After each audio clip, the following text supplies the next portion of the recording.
I'm so done with this. Yeah, so much for the four seasons. It's not all it's cracked up to be. It's not, I'm telling you. I'm telling you. I'm done. Done. All right. Hello, all. Welcome to FMA Discussion. This is episode 89 already. And tonight we are featuring Master Graciela. Thank you. Thank you so much for coming on. I appreciate it. Well, thank you. Yeah. I'm really, truly looking forward to this. Like I mentioned to you in the trial run there, definitely try and, make it a priority to get, more women on here and all that. So I think believe it or not, in the beginning it was tough. I think you're like the fifth or sixth. Some were just shy or apprehensive, and so, but I'm thinking, like, hoping as they see more and more come on, I'm hoping the comfort level will improve and we get more and more on, so, but at any rate, so before, generally speaking, I always usually just kind of jump in, to the FMA aspect of that. But since you had such a prolific and successful, pro fighting career, I thought we would just touch upon that. I didn't realize, I always knew about you, but I had no idea to the magnitude of your success. I mean, I was just like, so 34-0 in the kickboxing, 12-0 in the boxing. Am I accurate? 31-0. 31-0, and then 12 or something like that, And you were running kind of consecutive, like far as the world titles. Am I correct in that? Well, it's interesting because even though I was a martial artist first, I started in Taekwondo, and then I eventually transitioned into a Hwarangdo school where I live here in Oxnard. It's like full circle. I started here in Oxnard. I moved to Los Angeles and out of state, and then 20 plus years later, you come home, right? But I started here in Oxnard, where I'm at now, and I went to a local Hwarangdo school. And during that time, Jubong Lee used to drive from Whittier twice a week and teach class. So it was really exciting to have him as an instructor. The only issue was that he really didn't condone competition. And by the time I became a red belt, which is kind of like a brown belt in other styles, I was sort of itching to test what I was learning. And since he kind of frowned upon that because of the politics and just didn't support that, I started going down the street in Oxnard to a Kempo school and training with Refugio and Jesus Flores, because they were sort of ahead of their time. They were doing the full contact karate to the knockout. And I thought, oh, wow, this is really cool. And I could test my skill. I could go in a boxing ring, and I had never done that before. So that's when I started, and that was in the 70s. Yeah, geez. I started competing actually in full contact karate as an amateur, and then I couldn't get fights. As you must know that in the 70s and 80s, women we were so few and far between. Now, back then, not like now, right? With MMA and the whole bit. Exactly. Yeah. You didn't see women, especially on professional level. So one of my mentors, Lily Rodriguez, who's Benny Urquidez' sister, was boxing. And I found out, wow, she's boxing and she's kickboxing. And she was a phenomenal kickboxer. But I think she was also supplementing her competition with the boxing. So when I had an opportunity to box, I thought, well, okay, this should be pretty simple. It's no different than full contact to the knockout. You just keep your feet on the ground. Yeah. And your hands up. I started boxing first. At that point in time, there was no amateur boxing for women. So you had to start as a pro. Oh, I didn't know that. That's all there was. And so I started fighting it. So I became a world champion in boxing first.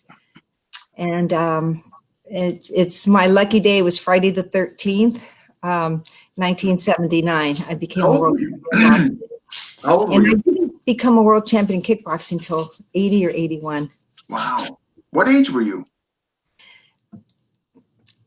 Didn't your mother ever tell you don't ask a lady about her age? No, that's present day though. No, you can't get that. Come on. Honestly, I'd have to do the math. I mean, late teens, early 20s? Early 20s. Early 20s. Yeah. Early 20s. Wow. And so, but, geez, okay. So when you did the boxing, you mentioned like you had to go pro, no amateur. however, in the kickboxing, there was amateur. Did you also start around early 20s? I started amateur kickboxing, and by now I had transferred. I was at UCSB working on my bachelor's degree and a pre-law major, and I would drive. It's about a 45-minute drive every evening. I would drive to Oxnard from Goleta, UCSB, to train with the Flores brothers, and we would get fights like in Baker. I know you're not maybe familiar with California, but these like old places like the Strongbow Auditorium in Bakersfield, they were places where they probably had wrestling and boxing since the 30s. This like really old auditoriums. And I did that a couple times. And when I left there with my piece of plastic, I thought, this is not worth it. I'm winning my fights, but I'm taking a beating for a piece of plastic. I thought, I need to make some money. So I decided to go pro very quickly.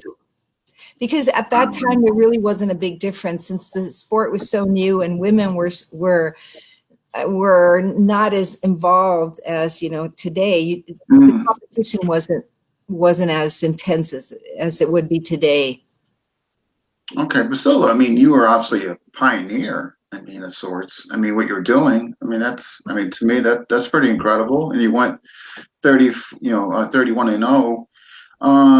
Did you stop both around the same time, or did you continue? I did, because, at that time, you have to understand it was a very different time than it is today. When I was first boxing, there were no and even in kickboxing, there really weren't weight divisions in the beginning, or even if they weren't enforced. When I fought in Hong Kong and Benny Urquidez fought, Don Wilson fought, we all went there to do, this was way before UFC. This is like 1980, 81. We were invited to Hong Kong, a North American team. It was also Canadians went with us to do a friendly exhibition. When we got there, we were all challenged and told we were fighting. And none of us had our trainers with us. In fact, I had invited someone I had fought before, Darlena Valdez, and we thought, well, this is a friendly exhibition. We'll go, we'll make some money, we'll get to see Hong Kong, because back then, at least where I came, my background, I didn't have the money to be traveling, and I love traveling, so it gave us an opportunity to go visit another country. And my opponent outweighed me 20 to 30 pounds.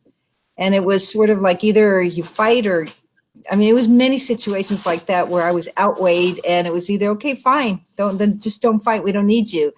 And after you train for months and months, it was like, if you're not happy with it, then just walk away. And as a fighter, you're not going to walk away.